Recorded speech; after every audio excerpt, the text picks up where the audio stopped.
Du premier jour de Shmini Atzeret, donc l'Admor Azaken termine la lettre 23, dans laquelle il insiste que l'on étudie ensemble, comme il a expliqué la force du Tzibour, de l'assemblée qu'il y a à la Shrina. Et il nous a dit qu'en semaine, il faut étudier des halachot.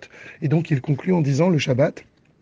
On s'efforcera d'étudier des halachot qui sont en rapport avec le Shabbat, avec les Ilchot Shabbat, qui sont très importantes.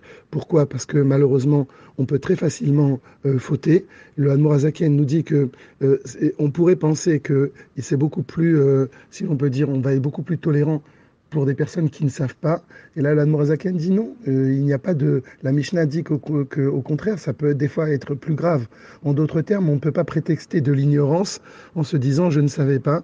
Il faut ouvrir les livres et savoir. En particulier, le Admorazaken, il dit pour toutes les lois qui sont, par exemple, de Mouktsé, qui sont des fois assez précises et assez difficiles à maîtriser. Donc tout ça, ça devra être étudié en public.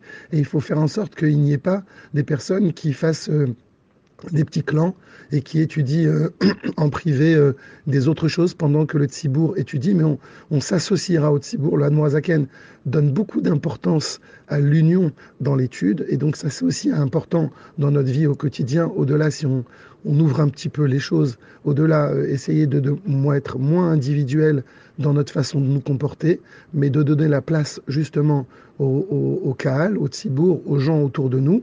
Et le Admorazaken, il dit bien évidemment non seulement pas de faire des études parallèles avec des petits clans, et certainement pas de sortir à l'extérieur pendant ces moments-là.